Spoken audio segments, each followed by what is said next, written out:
OK, Seigneur Jésus, je te demande de nous amener dans la prière, de nous amener dans la parole afin de déterminer qu'est-ce qui sera bon pour nous cette semaine. Car tu as tant de choses à nous apprendre et que nous sommes ouverts devant toi à recevoir tout ce que tu nous as pour nous. Alors, je bénis cette réunion et je vous demande aussi d'accepter tout ce que tu nous as en vous. Soyez bénis. On commence. Amen. Amen. Merci. Donc, on continue donc aujourd'hui, bien-aimés, avec notre thème, toujours écouter la parole de Dieu et faire ce qu'elle dit. Concernant le livre de Jacques, chapitre 1, à partir du verset 16 jusqu'au verset 27. Comme je l'ai dit la semaine où nous avons commencé par parcourir ce passage, j'ai dit que je pense qu'il y a 3 contextes dans ce passage à partir du verset, ces versets-là, dont nous allons partir étape par étape pour finir ces 3 contextes afin de mieux comprendre le message que Jacques nous adressait ici. Donc, est-ce que nous pouvons encore faire la lecture? Oui. Alors, allez-y. Jean 1, verset 16. Ne vous y trompez pas, mes frères bien-aimés. Toute grâce excellente et tout don parfait descendant d'en haut du Père des Lumières, chez lequel il n'y a ni changement ni honte de variation. Il nous a engendrés selon sa volonté par la parole de vérité, afin que nous soyons en quelque sorte les prémices de ses créatures. Sachez-le, mes frères bien-aimés, ainsi que tout homme soit prompt à écouter, lent à parler, lent à se mettre en colère, car la colère de l'homme n'accomplit pas la justice de Dieu. C'est pourquoi, rejetant toute souillure et tout excès de malice, recevez avec douceur la parole qui a été plantée en vous et qui peut sauver vos âmes. Mettez en pratique la parole et ne vous bornez pas à l'écouter en vous trompant vous-même par de faux raisonnements. Car si quelqu'un écoute la parole, ne la met pas en pratique, il est semblable à un homme qui regarde dans un miroir son visage naturel et qui, après s'être regardé, s'en va et oublie aussitôt qu'il était. Mais celui qui aura plongé les regards dans la loi parfaite, la loi de la liberté, qui aura persévéré, n'étant pas un auditeur oublieux, mais se mettant à l'œuvre, celui-là sera heureux dans son activité. Si quelqu'un croit être religieux sans tenir sa langue en bride, mais en trompant son cœur, la religion de cet homme est vaine. La religion pure et sans tache devant Dieu, notre Père, consiste à visiter les orphelins et les veuves dans leurs afflictions et à se préserver des souillures du monde. Amen. Merci, bien-aimé. Jacques nous dit, ne vous y trompez pas. Donc, cela nous dit que si un homme n'est pas animé par le Saint-Esprit et par la parole de Dieu, il ne peut obéir à Dieu ni observer la volonté de Dieu. Donc, si nous n'avons pas le Saint-Esprit, si nous n'avons pas la parole de Dieu, nous ne pouvons pas obéir à Dieu ni faire la volonté de Dieu. Et cela parce que c'est le Saint-Esprit qui aide les croyants à mettre en pratique la parole de Dieu. Comme nous avons répondu dans nos questions, qui nous aide à obéir à Dieu, c'est le Saint-Esprit. C'est pour cela que l'obéissance est un don, parce que c'est Dieu qui nous permet de lui obéir. Donc, si donc, toi et moi, on peut obéir à Dieu, c'est parce que Dieu nous a donné le don de l'obéissance.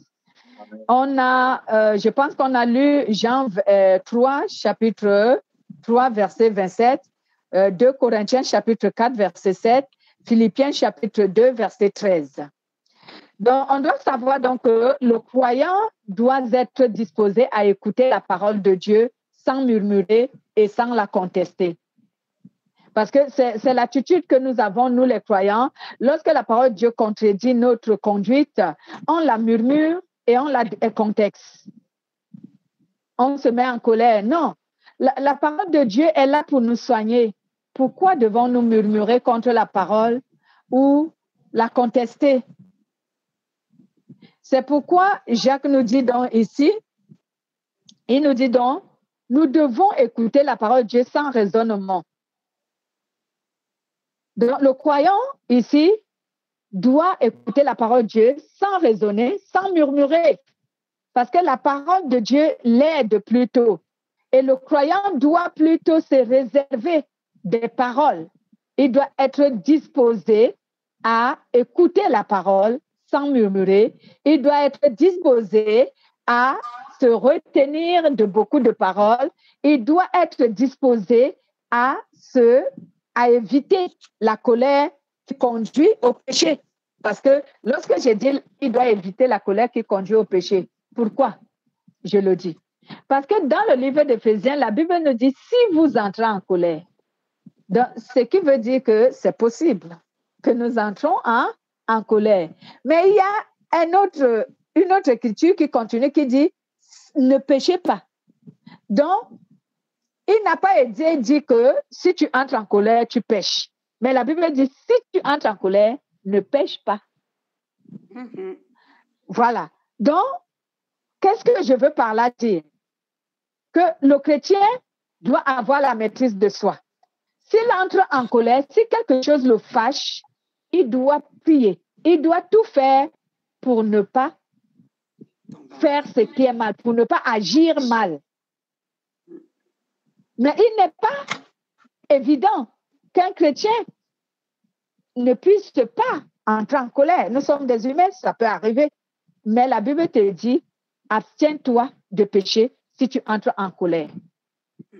C'est pourquoi Dieu voudrait que nous ayons les fruits de l'esprit tels que la maîtrise de soi. C'est que ta colère ne doit pas avoir le dessus sur toi, mais c'est toi. Ta volonté d'obéir à Dieu, c'est ce qui doit avoir le dessus afin que tu puisses faire la volonté de Dieu. Voici donc ce que Jacques nous dit. On doit être disposé à écouter.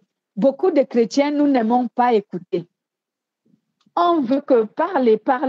Oui, parler, c'est bien lorsqu'on édifie, mais si on déborde, ce n'est plus l'édification, ça devient un péché. Donc, on doit être disposé à écouter. On doit être disposé à parler de moins en moins, à éviter certaines paroles. Et on doit éviter également la colère qui nous soumet au péché, parce que la colère de l'homme ne lui permet pas de faire la volonté de Dieu. Quand un homme entre en colère et il va trop loin, il ne va pas pouvoir faire ce qui est juste aux yeux de Dieu. Non. Et c'est pourquoi, en tant que chrétien, quelqu'un aurait une question, non? Oui. Avec mon expérience de vie, oui, à chaque fois qu'on se met en colère puis qu'on réagit trop vite, on fait toujours une erreur. Ça, c'est immanquable. Il ne faut pas réagir sur l'effet de la colère. Jamais. Amen. Donc, c'est pourquoi, en tant qu'enfant de Dieu, il nous faut éviter toutes sortes de souillures. C'est ce que Jacques appelle ici, qu'on évite toutes sortes de méchanceté. Il nous faut éviter toutes sortes de souillures qui fait la guerre à notre âme. Parce que vous savez, la souillure, le péché, la méchanceté, tout ce qui habite notre cœur lutte contre notre salut. C'est la lutte contre notre salut. C'est ce que l'apôtre Pierre avait dit. Évitez tout ce qui fait la guerre, tout ce qui lutte contre votre âme. Évitez cela. Parce que sinon, cela va vous souiller et votre âme va perdre le salut. Donc, on doit donc éviter tout péché afin que notre âme ne se souille pas. Donc, on doit se soumettre à la parole de Dieu, pratiquer la parole que Dieu nous recommande, Dieu nous donne. Car on voit souvent que certaines personnes, certains croyants se séduisent souvent avec les fausses illusions, avec des faux raisonnements. Lorsque la parole leur est annoncée, ils illusionnent, ils raisonnent, ils se justifient. Non, on ne doit pas. Jacques veut nous dire ici qu'on ne doit pas avoir cette attitude de raisonnement, de justification. Parce que si on raisonne on se justifie, on s'illusionne devant la parole, on perd. En d'autres termes, la parole ne fera pas le travail de la délivrance qu'elle doit accomplir en nous. Elle ne fera pas parce que la parole nous est annoncée pourquoi, bien-aimés. Déjà, pourquoi la parole nous est annoncée? Il faut qu'on le sache. La parole de Dieu nous est annoncée déjà pour nous délivrer du pouvoir du péché. La parole de Dieu nous est annoncée pour nous faire connaître les manœuvres du diable. La parole de Dieu nous est annoncée pour nous rendre libres. Il y a beaucoup de raisons pour lesquelles la parole de Dieu nous est annoncée. Et c'est à notre avantage. Alors, si nous la murmurons et si nous la contestons, elle ne va pas accomplir en nous ce qu'il faut. Je me souviens d'un verset biblique qui dit dans le livre de Proverbes, qui dit, Proverbe 28, verset 13, qui dit, si tu confesses ton péché, si tu l'avoues et tu le confesses, tu seras pardonné. Mais si tu dissimules ton péché, tu ne recevras pas le pardon. Cela se manifeste de la même manière avec ceux qui reçoivent la parole et qui la contestent, ou avec ceux qui reçoivent la parole et qui l'acceptent. Si tu reçois la parole et tu contestes et tu murmures la parole ne va pas accomplir en toi la délivrance et tout ce qu'elle doit faire. Elle ne va pas accomplir cela. Mais si tu reçois la parole et tu l'acceptes, alors la parole va te délivrer. C'est pour cela que la Bible dit dans le livre de Jean, chapitre 8, verset 32, où la Bible dit, tu connaîtras la vérité et la vérité t'affranchira. La vérité dont il parle ici, c'est la parole de Dieu. Donc, dis-moi alors, si toi et moi, nous contestons la parole, nous la murmurons, comment voulez-vous que la parole puisse nous affranchir? Elle ne va pas nous affranchir. Donc, Jacques nous conseille que ne contestez pas la parole, ne murmurez pas, ne vous justifiez pas. Ne vous bornez pas à l'écouter en vous justifiant, en raisonnant. Non, acceptez-la. Parce que ce que la parole de Dieu nous dit est toujours la vérité. La parole de Dieu ne ment pas. Si la parole de Dieu parle contre ma conduite, elle n'a pas menti. La parole de Dieu est un esprit, ne l'oublions pas. Elle nous connaît, elle sonde nos cœurs et nos reins, comme dit Jésus. Amen. La parole de Dieu nous fait connaître ce que Dieu désapprouve dans notre conduite. Et elle nous propose ce que Dieu voudrait que nous fassions. C'est ça le rôle que la parole de Dieu joue. Elle nous fait connaître ce que Dieu désapprouve dans notre conduite et elle nous propose ce que Dieu aimerait que nous fassions pour lui plaire. Donc, si nous contestons, comment la parole va-t-elle nous faire connaître nos défauts, nos péchés, nos erreurs? On ne doit pas contester, bien-aimés. On ne doit pas murmurer contre la parole. On doit l'accepter. Je sais que la parole de Dieu est souvent blessante. Si vous lisez bien la Bible, chaque fois que Jésus prêchait dans la synagogue, on le poursuivait pour le faire mourir. Parce que la parole qu'il prêchait blessait les gens. Ça les blessait pourquoi? Parce qu'ils se reconnaissaient sur ce que Jésus disait. La parole les pointait du doigt et la parole jugeait leur conduite. C'est la parole qui nous juge. Ce n'est pas celui qui prêche. C'est la parole. Elle juge notre conduite, elle juge notre comportement, elle juge notre manière de vivre et elle nous propose la volonté de Dieu. Acceptons. Quand tu es un enfant de Dieu qui a reçu le don de l'obéissance, les enfants de Dieu qui ont reçu le don de l'obéissance ne contestent pas la parole. Au contraire, bien-aimé, lorsque quelqu'un a reçu le don de l'obéissance, quand il écoute la parole, il va s'examiner. Il examine sa conduite pour voir si dans sa conduite, il n'y a pas quelque chose qui déplaise à Dieu. Je vous assure que c'est une vérité. Avant, moi aussi, lorsque j'étais débutant dans le christianisme, je contestais la parole parce que je ne comprenais rien.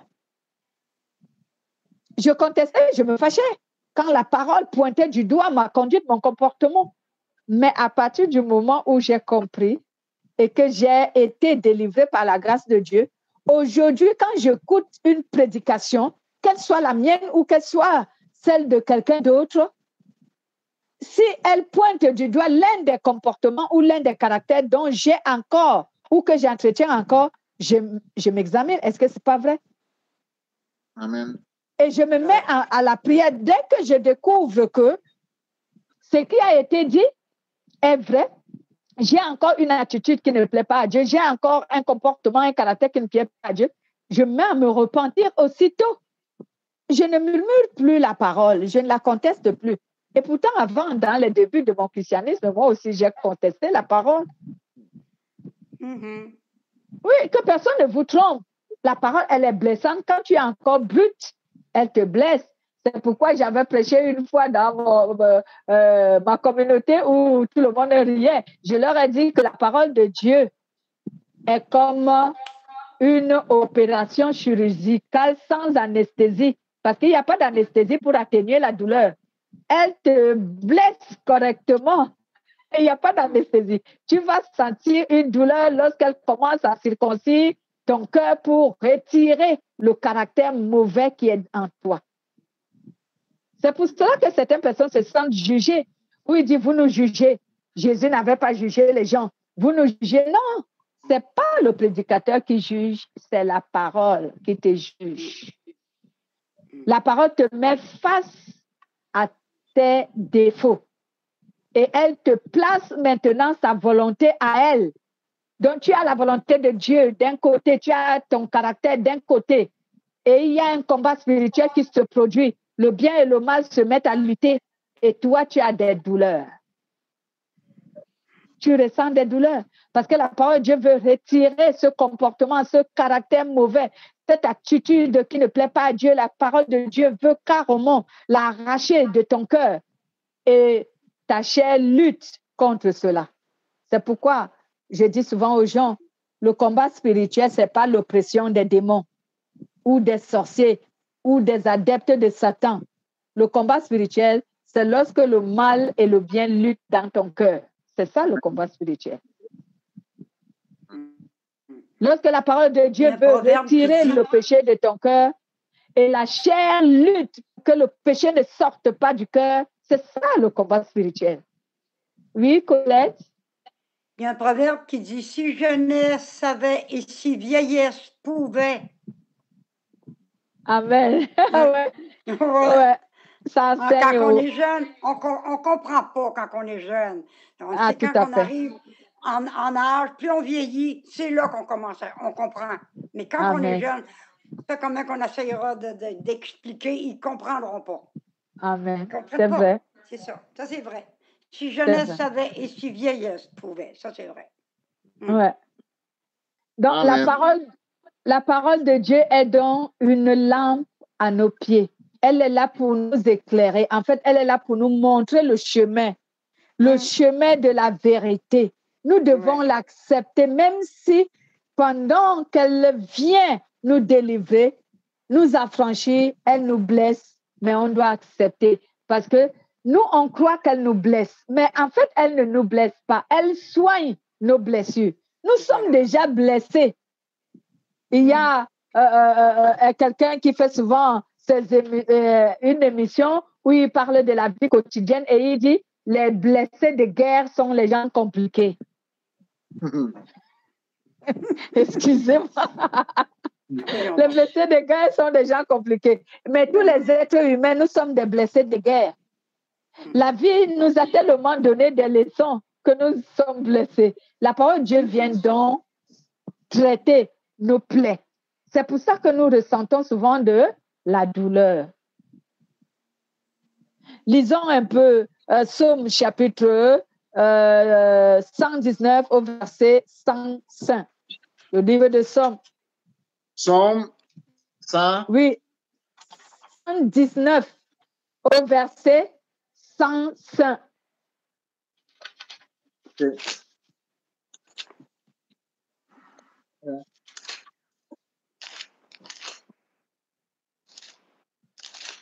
OK, verset 105. Oui. Ça, c'est le psaume le plus long, hein, c'est ça? Oui, Ta c'est parole le plus est une long. lampe à mes yeux et une lumière sur mon sentier. Amen. Ta parole est une lampe à mes pieds, une lumière sur mon sentier. Donc, la parole de Dieu ne ment pas.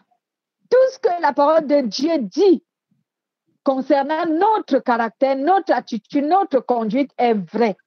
Arrêtons de nous justifier. Arrêtons de raisonner. Soumettons-nous. Acceptons la parole.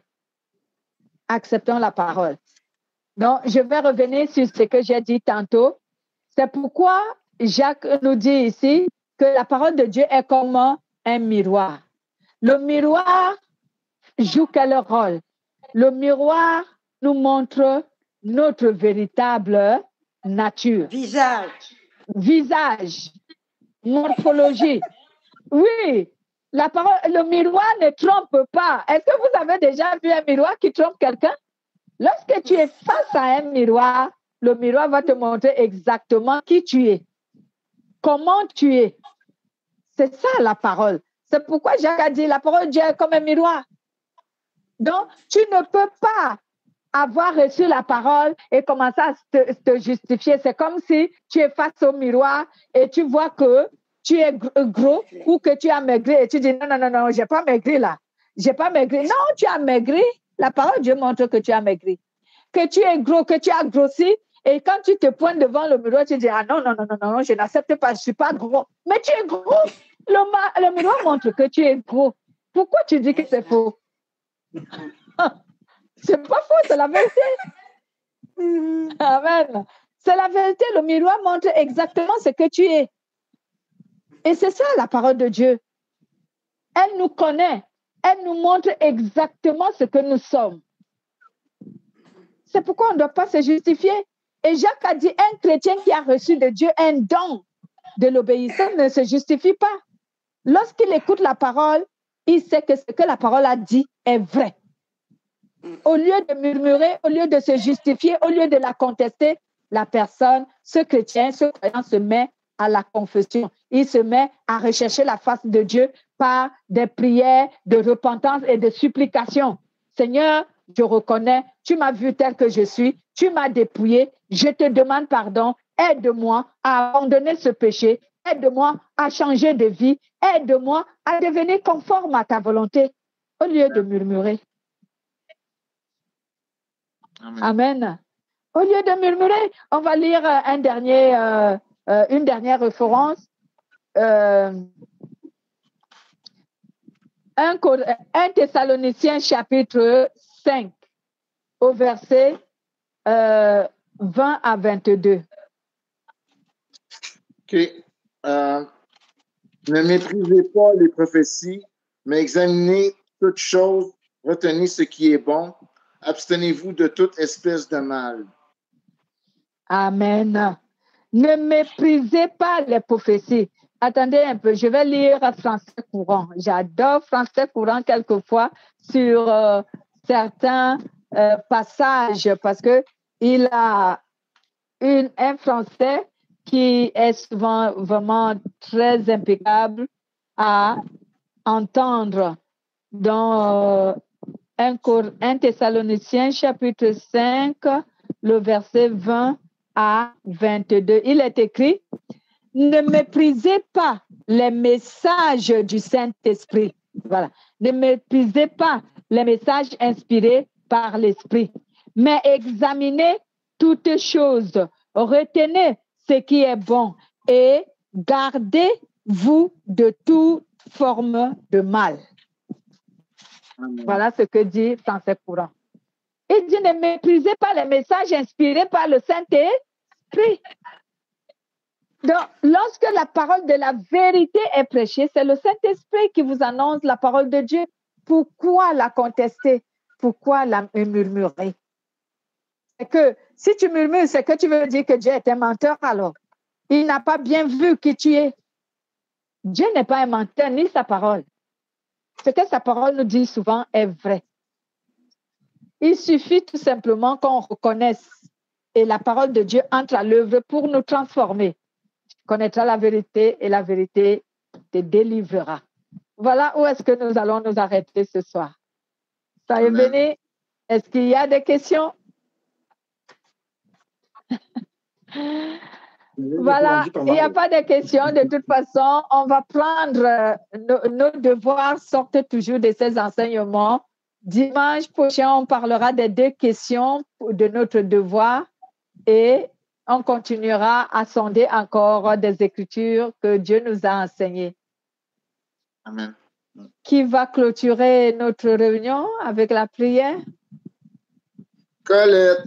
C'est Colette. Ah, voilà, Colette. Allez-y à l'œuvre.